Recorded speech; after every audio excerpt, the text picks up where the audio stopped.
नमस्कार, मैं रवीश कुमार। दिसंबर 2012 का निर्भया कांड हमारी जन चेतना में वो प्रस्थान बिंदु है जहां से हम एक समाज और सरकार के रूप में बलात्कार की किसी भी घटना को एक सिस्टम की नजर से देखने लगते हैं। अब नाइंसाफी नहीं होगी, कोताही नहीं बरती जाएगी और बर्दाश्त नहीं किया जाएगा के भाव से। इसके बाद भी बलात्कार की किसी एक घटना को प्रतीक बनाकर राजनीतिक प्रदर्शन और अभिनयों का सिलसिला नहीं रुका है। बदायूं की घटना से कौन विचलित नहीं हुआ होगा? वो भी विचलित है जो आईपीएल के फाइनल में मगन थे। और मगर वही कौन, वही वो भी हरियाणा के भगाना में 4 दलित लड़कियों के साथ हुए बलात्कार पर क्यों चुप रह जाते हैं? ना तो किसी गृह मंत्री का दौरा है, ना ही किसी पूर्व मुख्यमंत्री का। हमारी मुश्किल ये है कि बदायूं में नेता ना जाते तो भी हम सवाल करते कि कोई देखने तक नहीं गया। पर जिस तरह से जाने की होड़ लगी है, उससे हम क्या ऐसा हासिल करने जा रहे हैं जो निर्भया कांड के बाद नहीं कर सके? राहुल गांधी, मायावती, एसपी मौर्य, धर्मेंद्र यादव, स्पीकर मीरा कुमार, रामविलास पासवान, उनके बेटे चाहे चिराग पासवान, इन दौरों में भी नेता अपनी सुविधा का ख्याल रखना नहीं भूलते। किसी के लिए हेलीपैड बनता है तो कोई ऐसे गम के मौके पर भी अपनी आलीशान कार में जाना नहीं भूलता। काश के ये संवेदनशील राजनेता हिसार भी जाते, जहां भगाना की 4 दलित लड़कियों का बलात्कार हुआ। लंबे संघर्ष के बाद मामला दर्ज हुआ, उसके बाद भी कुछ नहीं हुआ तो पीड़ित लड़कियां दिल्ली आकर जंतर मंतर पर धरने पर बैठ गईं, खुद अपनी दास्तान सुनाने के लिए। अखबारों ने तो विस्तार से छापा, मगर टीवी ने उस तरह से नहीं दिखाया, लेकिन उस तरह की आक्रामकता से नहीं जैसी बदायूं के वक्त नजर आ रही है। बलात्कार की अन्य घटनाओं के प्रति सिस्टम और समाज की उदासीनता को कैसे समझा जाए? कहां-कहां पासवान और मायावती जाएंगे? इससे पहले वे कितनी बार ऐसे मौकों पर गए हैं? क्या पासवान उन राज्यों में भी जाएंगे जहां उनकी सहयोगी दल की सरकार है? पिछले 40 सालों में बलात्कार के मामले में 900% की वृद्धि है। सवाल संवेदनशीलता के इस दैनिक प्रदर्शन का है या सिस्टम के न्यायपूर्ण होने का? होता क्या है इन दौरों से, इसकी पड़ताल हम मीडिया को भी करनी चाहिए कि वर्मा कमेटी की रिपोर्ट के अनुसार कम से कम उस जिले या कम से कम उस थाने के सिस्टम में कोई बदलाव आता है या नहीं। अगर कभी नहीं हुआ तो क्या उसकी शुरुआत बदायूं से हो सकती है? जो लोग राजनीति से जाति व्यवस्था की विदाई के गीत गा रहे हैं, क्या वे आमतौर पर दलित महिलाओं के साथ हो रही बलात्कार की घटनाओं में जाति और जमीन का कोई तत्व देख पा रहे हैं? क्यों ऐसा है कि हर रोज कहीं ना कहीं बदायूं घट जाता है? पश्चिम बंगाल के बीरभूम में 3 सहपाठियों ने अपनी दोस्त 14 साल की एक आदिवासी लड़की के साथ बलात्कार किया, वो पकड़े गए। पंचायत फैसला करती है कि जो आरोपी है कि वो लड़की के परिवार को 10-10 किलो चावल दे दें। ये आज का हिंदुस्तान है। इसी जिले में जनवरी में पंचायत ने 13 पुरुषों को एक महिला से बलात्कार करने का फरमान सुना दिया था।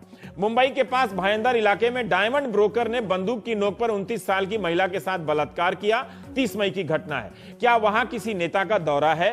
पीयूसीएल नाम की संस्था ने आरोप लगाया है कि राजस्थान के झालावाड़ जिले में 31 मई को बलात्कार की 2 घटनाएं हुई हैं। एक घटना में 14 साल की लड़की की बलात्कार के बाद हत्या कर दी गई। हमारी सहयोगी ने बताया कि 3 में से 2 आरोपी गिरफ्तार हो गए हैं। वसुंधरा राजे का भी एक ट्वीट आया है कि किसी को नहीं बख्शा जाएगा। अब पीयूसीएल का आरोप है कि एसएचओ सांसद की वीआईपी ड्यूटी पर थे और पुलिस ने समय पर कार्रवाई नहीं की। दूसरी घटना में 5 साल की लड़की के साथ बलात्कार हुआ, मगर आरोपी पकड़ा गया है। पीयूसीएल का कहना है कि 2012 के आंकड़ों के अनुसार राजस्थान में हर दिन बलात्कार की 6 घटनाएं होती हैं।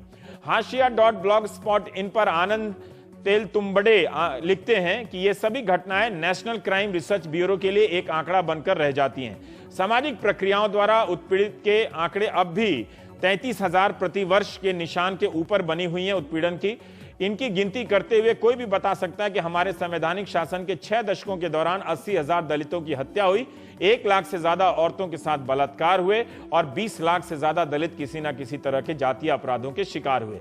युद्ध भी इन आंकड़ों का मुकाबला नहीं कर सकते हैं। फिलहाल राजनीति उत्तर प्रदेश मुखी है। मायावती के समय भी बलात्कार की घटनाएं बढ़ी थीं और तब अखिलेश यादव की पार्टी उनसे इस्तीफा मांग रही थी।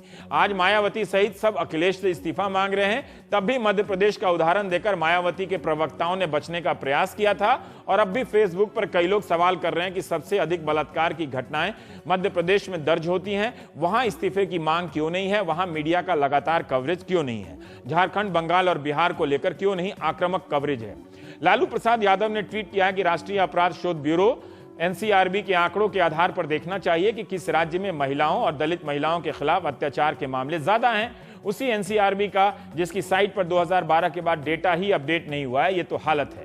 वर्मा आयोग ने सुझाव दिया था कि इसे रोकने के लिए राज्य सरकारें पुलिस की जांच को प्रभावित ना कर सके, राज्य सुरक्षा कमीशन बनाया जाए, रेप क्राइसिस सेल बनाइए, यौन शोषण का केस आते ही सेल को तुरंत सूचना दी जाए, सभी पुलिस स्टेशन में दरवाजों और पूछताछ कमरे में सीसीटीवी लगाया जाए, ऑनलाइन एफआईआर की सुविधा हो जानी चाहिए, एक पुलिस ऑफिसर की ड्यूटी तय हो कि वो पीड़ित की मदद कर सके, चाहे वो उसके थाने के दायरे में है या नहीं, पुलिस वालों की संख्या बढ़ाई जाए, कम्युनिटी पुलिसिंग को बढ़ावा दिया जाए, अगर कोई पुलिस वाला शिकायत दर्ज ना करे या जांच को रोकने की कोशिश करे तो उसके खिलाफ आपराधिक मामला दर्ज हो। वर्मा कमेटी की रिपोर्ट 2013 के जनवरी में आई थी। 16 महीने में कोई तो राज्य होगा जो हाथ उठाकर कह सकता है यस सर, हमने सारे सुझाव लागू कर दिए हैं। बदायूं की घटना का समाधान राजनीतिक दौरों में है या बदलाव की ऐसी कोशिशों में? हम प्राइम टाइम में बात करेंगे। सिद्धार्थ नाथ सिंह है, बीजेपी के नेता, युवा प्रवक्ता। गौरव भाटिया हैं, समाजवादी पार्टी के नेता हैं। शमीना शफीक साहिबा हैं, आप राष्ट्रीय महिला आयोग की सदस्य हैं। कविता श्रीवास्तव हैं, जयपुर से, आप पीयूसीएल की सदस्य हैं। आशा मिश्रा जी हैं, आप सामाजिक कार्यकर्ता भोपाल से। और स्टूडियो में हैं वीरेंद्र सिंह बागोड़िया साहब, सामाजिक कार्यकर्ता हैं और भगुना की पीड़ित लड़कियों के साथ जंतर मंतर पर आप मौजूद हैं, मीडिया की गैर मौजूदगी में भी। हम पहला सवाल आप सबकी इजाज़त से गौरव से ही पूछना चाहेंगे। गौरव साहब, मेरा एक दो सवाल है आपसे कि आप जब विपक्ष में थे 2011 में बलात्कार के कई मामले आ रहे थे, तब आपकी सरकार, आपकी पार्टी कह रही थी कि ये बलात्कारी प्रदेश है, ठीक है। लेकिन पिछले साल का एक हफ्ता ऐसा गुजरा था जब एक ही हफ्ते में 100 से ज्यादा बलात्कार की घटनाएं हुई। दिसंबर 2012 से लेकर जुलाई 2013 के बीच 6 महीने के अंदर 40 ऐसी घटनाएं हुई जिसमें बलात्कार भी है और पीड़िता की हत्या भी है। मायावती की तुलना में आपका प्रदर्शन क्या है? आप छोड़िए बीजेपी क्या कह रही है, आप कुछ तो बताएंगे कि आपका प्रदर्शन क्या है।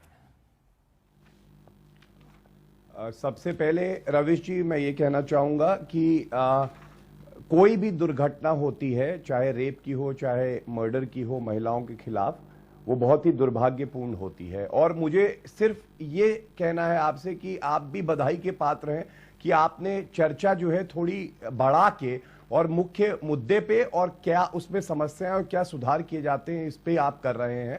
मैं आपको ये बताना चाहूंगा, मैं भी नेशनल क्राइम रिकॉर्ड ब्यूरो के ही डेटा से बोल रहा हूं, जो भी बात कहूंगा वो उसी से कहूंगा कि 2011 में जब बीएसपी सरकार थी, तो आप क्योंकि रेप की बात कर रहे हैं, तो 2042 रेप इंसिडेंट्स थे और 2012 में जो है एसपी गवर्नमेंट में 1963 का आंकड़ा है।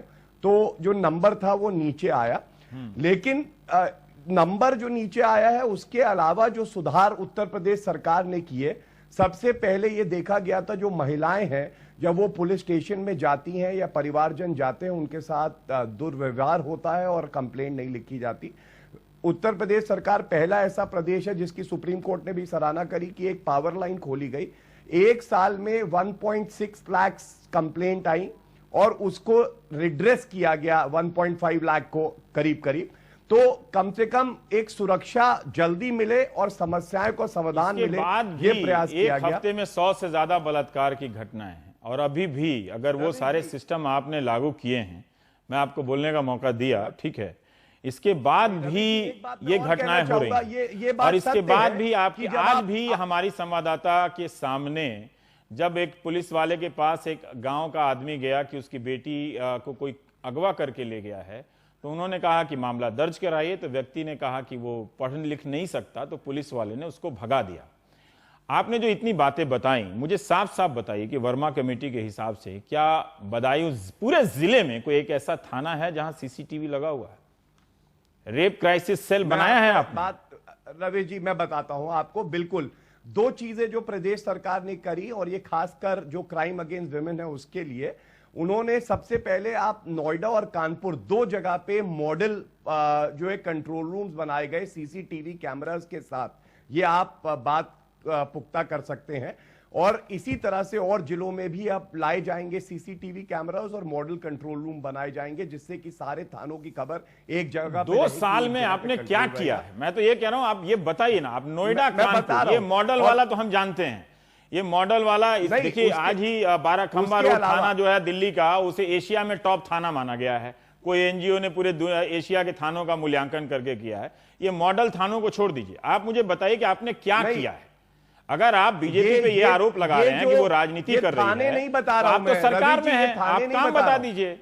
रवीश जी, बिल्कुल रवीश जी, ये थाने नहीं बता रहा हूं, ये मॉडल कंट्रोल रूम पूरे डिस्ट्रिक्ट के होते हैं। तो 2 डिस्ट्रिक्ट कवर हुई, और ये जो है अभी 6 महीने पहले किया गया, ये सक्सेसफुल हुए हैं। अब और सिटीज में भी, लखनऊ में और बाकी और सिटीज में भी इनको लागू किया जा रहा है फेज तरीके से। दूसरी बात मैं आपको बताना चाहूंगा कि सुप्रीम कोर्ट ने कुछ गाइडलाइंस रखी थी कि जब रेप केसेस होंगे तो कैसे जो विक्टिम है उसको मेडिकल काउंसलिंग दी जाएगी, या लेडी कांस्टेबल ही उससे डील करेगी, कैसे मेडिकल टेस्ट होगा। यही सब इस मामले में फेल हुआ, यही सब इस मामले में फेल हुआ है। ये सारी चीजें जो बता रहे हैं वो इस मामले में फेल हुआ है। आपका एसएसपी क्या करता है वहां पर? पुलिस कर्मियों की रही, या आपके डीआईजी डीजी क्या करते हैं वहां पर?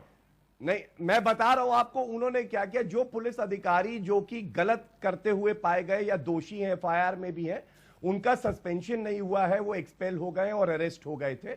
और उसके अलावा आज ही खबर थी कि प्रिंसिपल सेक्रेटरी होम बदले गए, चीफ सेक्रेटरी भी बदले गए, और कड़े निर्णय लिए जा रहे हैं और सुधार आना चाहिए, क्योंकि हम भी चाहते हैं कि हमारे प्रदेश में एक भी रेप की घटना ना हो, कोई भी मर्डर ना हो। और इसके लिए जरूरी जो है कि 1 लाख से ज्यादा जो पद खाली थे, रिक्त थे, उसको भरा जाए। और उसके लिए भी अब उत्तर प्रदेश सरकार जल्द से जल्द उन पदों को भरेगी। पुलिस कर्मियों की और आवश्यकता है। पीछे उसके लिए भी आपने बदायूं का इंतजार किया, उसके लिए भी आपने बदायूं का इंतजार किया? बिल्कुल नहीं रवीश जी, बिल्कुल नहीं किया इंतजार। ये जैसे दर्द आपको होता है इस पे चर्चा करते हुए, उसी तरह से दर्द हमें भी होता है जब इस तरह की घटना होती है। कोई इंतजार नहीं करता ऐसे भयानक वाकयात होने का कि कदम उठाए जाए। कुछ कदम प्रयास किए गए और बहुत की अभी जरूरत है जो प्रदेश सरकार करेगी आगे। यही आश्वासन आपसे एक सवाल करना चाहता हूं। अभी प्राथमिकता सबसे पहले यह है कि जो फास्ट ट्रैक कोर्ट में मुकदमा दिया गया है, जिन लोगों ने ये करा है, उनको जल्द से जल्द सजा हो। और अभी आप ही कह रहे थे कि मुकदमे में उत्तर प्रदेश में, बताता हूं आपको, 28 साल में अपील डिसाइड होती है हाई कोर्ट में। तो कहीं ना कहीं जुडिशरी जो है उसको भी ओवरहॉल करने की जरूरत है। तो आपने क्या किया? हमने तो कभी सुना नहीं, देखा नहीं कि आप इन सब चीजों पे बात कर रहे हैं। आपकी सरकार इन सब चीजों पे बात कर रही है। खैर ठीक है सिद्धार्थ, मैं एक सवाल आपसे करना चाहता हूं कि अगर मैं ये पूछूं कि पासवान का जाना या मीरा कुमार का वहां जाना या धर्मेंद्र यादव का जाना या मायावती का जाना या आपके भी किसी नेता का वहां बाद में जाना या पहले जाना, ये सब अब राजनीतिक स्टंट लगते हैं। क्योंकि क्या आप अपनी सरकारों में, जैसे भोपाल जाना चाहेंगे आप, जहां पर एक लड़की को रविवार के दिन बंदूक की नोक पर उससे बलात्कार के साथ खबरें आई, वहां भी पुलिस ने पहले मामला दर्ज नहीं किया। झालावाड़ में भी इस तरह की घटना होती है और वहां भी चीफ मिनिस्टर का बयान आता है कि किसी को बख्शा नहीं जाएगा और कार्रवाई होगी। पुलिस काम ही कर रही है। इनके मामले में भी घटना के बाद तो काम कर ही रही है जो राजनीतिक दबाव है। क्या यह सब खाना पूर्ति नहीं हो गया है? देखिए रवीश जी, आपकी बात बहुत हद तक की सही भी है, मैं उससे इनकार नहीं करूंगा।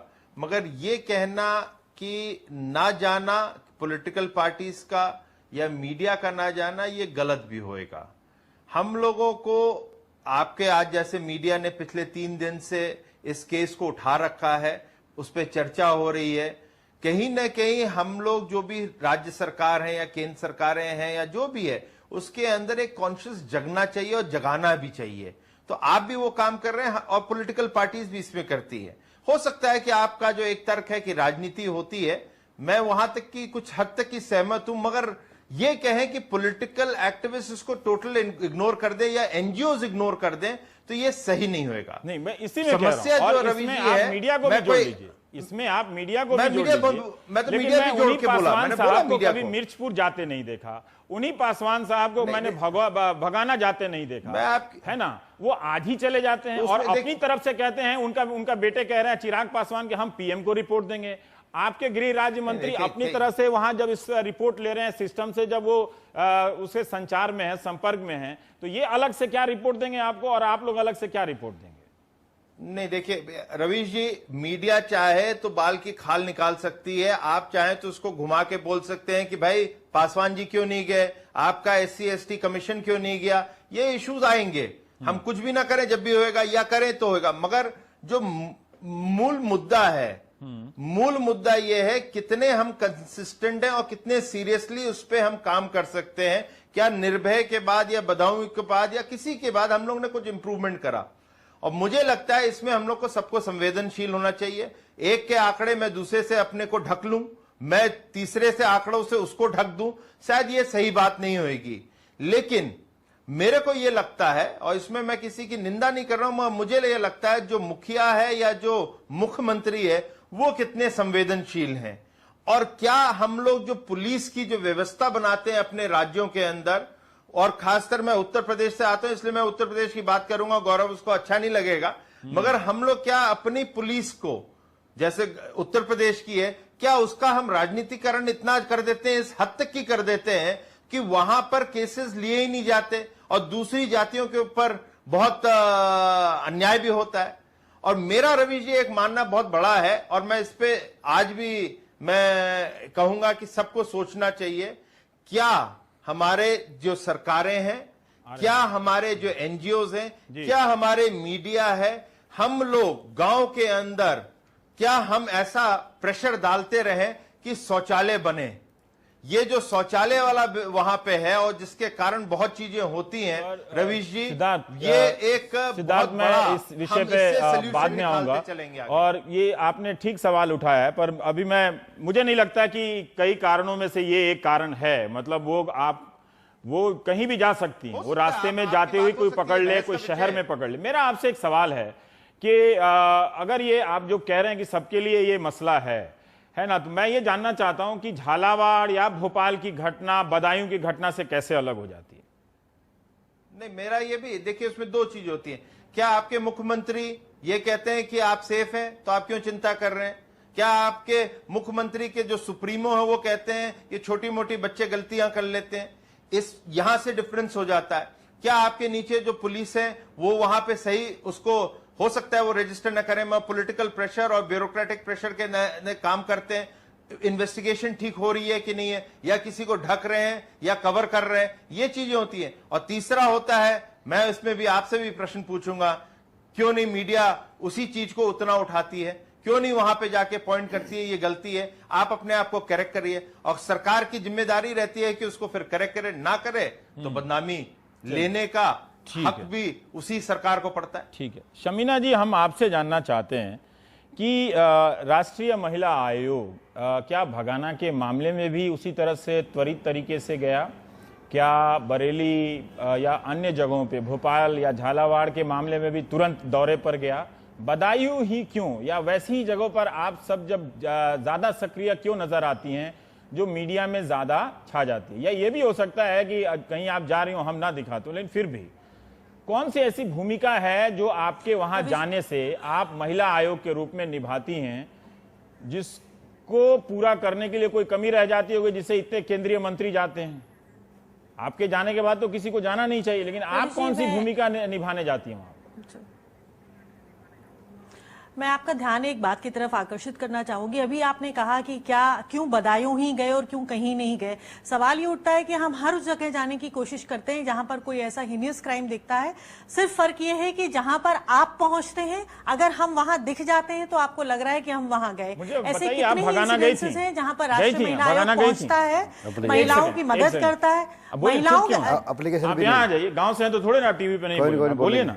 आप भगाना गई थी महिला आयोग? नहीं गई, हमारी हमारी एप्लीकेशन भी नहीं ली। हम ऑफिस में गए महिला आयोग में, हमारी एप्लीकेशन लेने से मना कर दिया कि आपका केस जो है आपका केस SC कमीशन का चल रहा है, इसलिए एक केस दो जगह नहीं चल सकता। जंतर मंतर पर बैठे थे 2 महीने, आप लोग कभी गए वहां पे? 4 लड़कियों के साथ वहां बलात्कार हुआ। ये बघाना वाला केस, बघाना वाला जहां तक केस की आप बात कर रहे हैं, वो केस का संज्ञान जिस दिन पहली मर्तबा ये रिपोर्ट हुआ है कि महिला बच्चियों के साथ, 4 बच्चों के साथ घटना घटी है, उसी वक्त तुरंत संज्ञान लिया गया था। उसी वक्त तुरंत संज्ञान लेके पुलिस कमिश्नर से बात की गई थी कि वहां पर क्या हो रहा है। उसके बाद जब ये लोग आए थे कंप्लेन लेकर, तब तक हमारा ऑलरेडी वहां पर इंक्वायरी हो रही थी। मगर इनका जो कहना था उसमें, उस समय जब इनके सामने IG से बात हुई थी तो उन्होंने स्वयं बताया कि एससी कमीशन की अभी इंक्वायरी आकर गई है, उसकी रिपोर्ट हम सौंप रहे हैं। एक सिस्टम होता है रवीश जी काम करने का, आयोगों का भी अपना एक सिस्टम होता है। आयोग का क्या काम है? मिर्चपुर के लोगों का अभी तक विस्थापन नहीं हुआ है वहां पर महीनों से। अभी सिद्धार्थ कह रहे थे ये सबकी भूमिका है ना, ये सिद्धार्थ भी अपनी भी कमी वो स्वीकार कर। जो पॉलिटिकल पार्टी हैं जिनको जो चुनाव में जनता हरा देती है या जिता देती है, उनको सजा देती है, बाहर कर देती है, तो एक सिस्टम में आप लोग हैं तो आपकी भी तो कोई जवाबदेही होगी ना। आपने क्या किया वहां पे? जो उन दलितों महिलाओं का जो बहिष्कार हो रहा है, क्या किया आप? हाँ बताइए, या आपके पास जो अधिकार नहीं है आप वो भी बताइए दर्शकों को कि आपके पास एक सीमा से ज्यादा जाने का या संज्ञान लेने के अलावा अधिकार नहीं। जी आप बोलिए प्लीज। आप मुझे बोलने का मौका देंगे। जिन लोगों के नाम नामजद एफआईआर थी वो सारे के सारे गिरफ्तार हो गए। जहां तक इन बच्चियों की बात थी, एससी एक्ट के अंतर्गत जो उनको फाइनेंशियल एड मिलना चाहिए था उससे डबल वहां पर डिस्ट्रिक्ट एडमिनिस्ट्रेशन से कहकर दिलवाया गया। इसके अलावा इनका एक बहुत बड़ा मुद्दा है जो कि जातीय समीकरण को लेकर है और जिसको लेकर ये जंतर मंतर, अगर आप इनकी एप्लीकेशन पढ़ेंगे डिटेल से, इनके साथ बात करेंगे, क्योंकि हम बहुत नजदीक से केसेस को फॉलो अप कर रहे हैं, तो वहां पर मुद्दा महिलाओं से उठकर पूरे समाज का है। एक पर्टिकुलर कास्ट के लोग, दलित समाज के लोगों का उत्पीड़न हो रहा है एक ऊंचे समाज के लोगों द्वारा, और जिसके रहते 2 साल से निरंतर पूरे के पूरे गांव को निकलना पड़ रहा है। इनकी जो डिमांड्स हैं वो डिमांड्स हैं कि इनको अलग बसाया जाए, पूरी की पूरी बस्तियां बसाई जाए। इनकी जो डिमांड्स हैं वो है एक बहुत ज्यादा अमाउंट की जिसको कि इनको चाहिए। हमारी लिमिटेशंस जो होती हैं वो सिर्फ रिकमेंडेशंस तक होती हैं। अनफॉर्चुनेटली राष्ट्रीय महिला आयोग की कोई भी रिकमेंडेशन ये मैंडेटरी नहीं है किसी भी राज्य सरकार पर कि वो माने। तो हमारा जो लिमिटेड रोल है, जो सीमित रोल है, और आपने एक जो सवाल हमसे ये पूछा था कि हमारे किसी जगह पर जाने से क्या होता है, मैं आपको बताती हूं किस जगह पर जाने से क्या होता है। अगर बदायूं वाले केस की बात करें आप, इतने के, और हम राजनीतिक पार्टियों की वजह से नहीं जाते। हम जिस दिन रिपोर्ट हुआ था उसके अगले दिन कमीशन वहां पर सुबह था और वहां पर जाकर ये देखने को मिला कि मीडिया के इतने केओस में, इतनी भीड़ भड़ाके में प्रशासन को यह तक ख्याल नहीं था कि परिवारों के जो लोग हैं उनके खान पीने का कोई व्यवस्था नहीं है, उनके मेडिकल की कोई व्यवस्था नहीं, जिस किस्म के मेंटल ट्रॉमा के साथ वो गुजर रहे। ये कमीशन का ही इंटरवेंशन था कि उनको वहां पर इमीडिएटली प्रोटेक्शन प्रोवाइड किया गया। ये कमीशन का ही इंटरवेंशन था कि इमीडिएटली वहां पर राशन की, खाने की व्यवस्था कराई गई। ये कमीशन का ही इंटरवेंशन है कि उनको इमीडिएटली मेडिकल रिलीफ किया गया। अगर इस किस्म का प्रेशर नहीं होगा पुलिस प्रशासन पर तो शायद ये भी, क्योंकि जितने भी लोग गए वो सब के सब ये तो पूछ कर आ गए कि आप वहां पर आपको क्या हुआ, क्राइम कैसे हुआ, मगर क्राइम के बाद जो परिवार की स्थिति है, जो चाहे वो आर्थिक स्थिति हो और आर्थिक स्थिति से भी बढ़कर जो रोजमर्रा की जरूरतें ये तब आप कह रही हैं जब अभी गौतम भाटिया साहब खूबियां गिना रहे हैं। 2 मेहमान और बची हुई हैं, मैं उनके पास आऊंगा। जो शमीना जी ने कहा वो बात सही है, उससे आप इत्तेफाक रखते हैं? शमीना जी ने जो कहा वो बिल्कुल गलत और बनावटी है। इस देश में जितना कहा है उतना कहा, देश व देश समाज का छोड़ दीजिए, हमारे जितना कहा है महिला आयोग का कोई सदस्य किसी प्रकार का कोई संज्ञान नहीं लिया गया, और जो आंकड़े रिलीफ के बता रहे हैं वो भी गलत बता रहे हैं। जो हमने 4 लोगों के खिलाफ एफआईआर हो गई है, हमने जो 164 के एफआईआर में जिनके नाम लिखे दिए थे वो नाम भी पूरे नहीं लिखे, और जो 164 में जिन लोगों के बयान है उनके खिलाफ अभी तक कोई कार्रवाई नहीं हुई है। हम कोई राजनीतिक दल के लोग पहुंचे आपके पास? कोई राजनीतिक दल के आदमी हमारे नहीं पहुंचे हैं, और हम जहां महिला आयोग के गए वहां हमारी बात नहीं सुनी गई, हमारे को बाहर निकालने की कोशिश की, हमारे को वहां प्रताड़ना मिली, कहा कि आपका केस एससी कमीशन का लगा हुआ है इसलिए आपका केस हम नहीं सुनने वाले हैं। मैं इस महिला आयोग को, महिला आयोग नहीं, ये ब्राह्मणवादी आयोग है, महिला आयोग नहीं है किसी प्रकार का भी। वहां दलितों की कोई सुनवाई नहीं होती है, बिल्कुल अवैध दलितों के साथ होता है, उनकी कार्रवाई तो अगली बात है, जनरल बात नहीं। इन्होंने जो बातें कही हैं उसका पॉइंट बाय पॉइंट बताइए। बाकी और 2 मेहमान बिल्कुल भी सच्चाई नहीं है ये जो बातें। कोई राजनीति, कोई पासवान जी, कोई मायावती जी, कोई मीरा कुमार जी गई हैं? दल का राष्ट्रीय या प्रदेश क्षेत्रीय नेता आज तक हमारे मामले में बात करने के लिए नहीं आया है। 10 सालों में मैंने पहली बार देखा। वो कह रही थी मीरा कुमार की मैं स्पीकर की हैसियत से यहाँ आई हूँ। मैं 10 साल में इतनी घटनाएं हुई, हो सकता है हमारी नजर में न रही हो, पर ये बात सिद्धार्थ आपके लिए भी है और गौरव आपके लिए भी है, और तमाम राजनीतिक आप लोग जानते भी हैं कि वहाँ किसी राजनीतिक दल में ये साहस नहीं है कि जाकर जाटों से कहा जाए कि आप ये अपना जो भी आपकी रंजिश है, चूंकि आप ताकतवर हैं तो आप अपनी जिद छोड़िए और बाकी लोग कमजोर तबकों को गांव में बुलाइए। ये मिर्चपुर में भी है और ये भगाना में भी है। मतलब मैं कह सकता हूं उसे लेके कि ये सब फेल है यहाँ पे जो लोग वहां जा रहे हैं। इसीलिए कभी कभी जाना सिद्धार्थ लगता है कि वहां नाटक है। आशा जी, हम ये जानना चाहते हैं कि बार बार जब भी उत्तर प्रदेश में ऐसे मामलों की चर्चा होती है तो उत्तर प्रदेश के नेता कहते हैं कि आप मध्य प्रदेश की चर्चा क्यों नहीं करते, जहां बलात्कार या स्त्री हिंसा की घटनाएं ज्यादा रिकॉर्ड होती हैं, ज्यादा दर्ज होती हैं।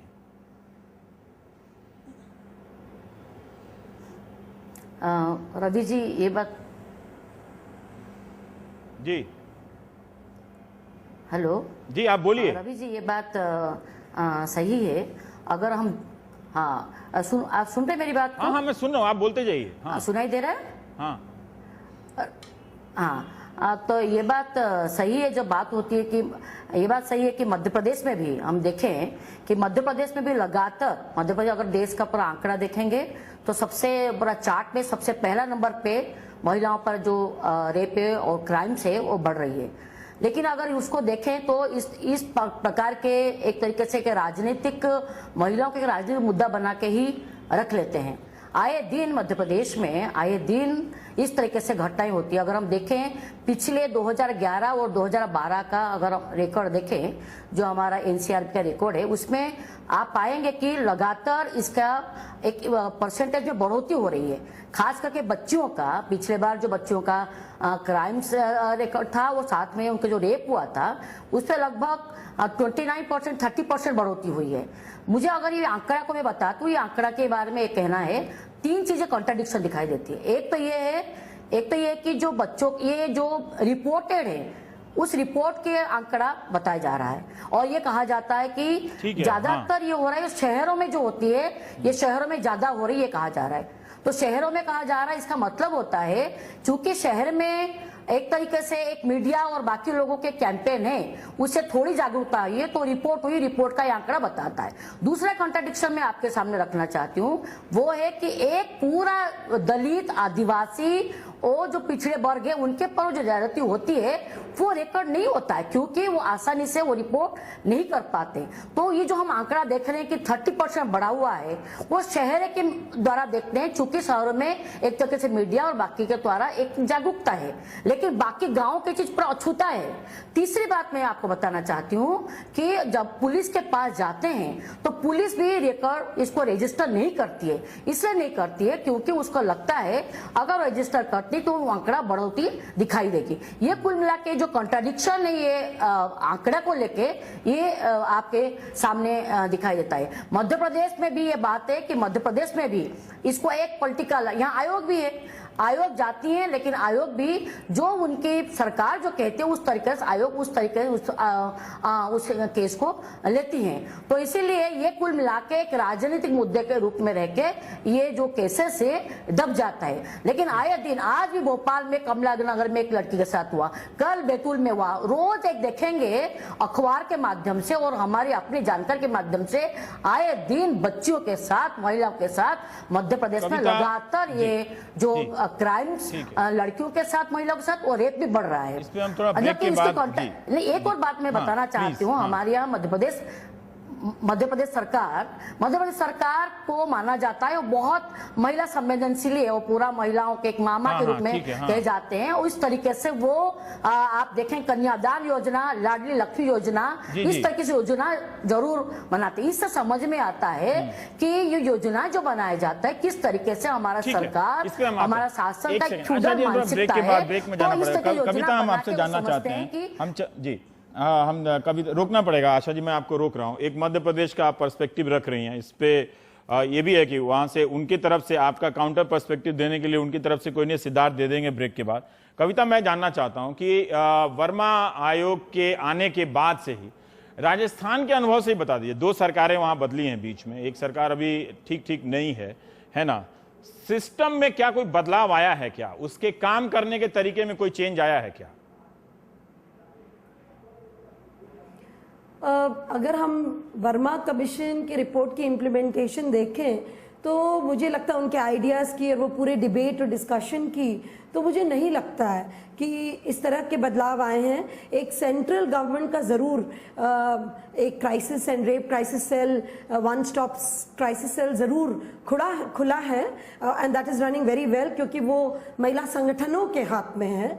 लेकिन हम ये कहें कि एक पुलिस के सोच में बदलाव आया है, हम ये कहें कि पुलिस के लिए अब जो पीड़ा लोगों की है उसके लिए वो तत्परता से खड़ी हो जाएगी, वो तुरंत लग जाएगी और अपना पूरा ताकत उस महिला को न्याय दिलाने में लगा देगी, ये सब बिल्कुल भी नहीं है। मुझे लगता है संवेदनहीनता इस तरह की है कि अभी आपने सुना होगा सीकर की जो दामिनी 12 साल की लड़की जिसका 2.5 साल पहले बलात्कार हुआ था, वो बीकानेर हाउस राजस्थान हाउस दिल्ली में थी, क्योंकि एम्स में उसका 20वां कोलोस्टमी ऑपरेशन हो रहा था।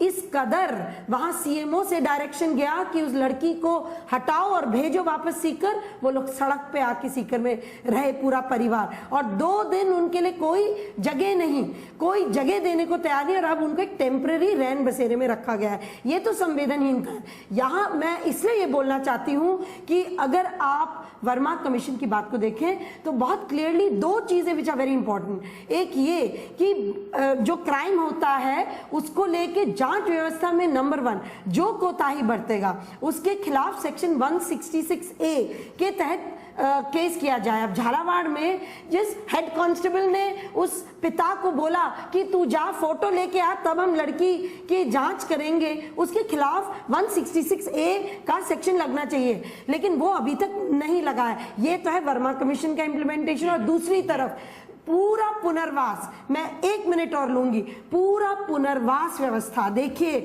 केस लड़ने में, जीतने में, हारने में भंवरी देवी तो 20 साल से बैठी हुई हैं, उनका केस अभी हाई कोर्ट में ही नहीं सुनाई गया है। तो आप सोच सकते हैं न्याय प्रक्रिया औरत को थकाएगी, हराएगी, लेकिन पुनर्वास तो हम कर सकते हैं ना, उसको इज्जत से एक जीवन तो दे सकते हैं ना। बच्चियों को ना शिक्षा का सपोर्ट, ना मेडिकल का।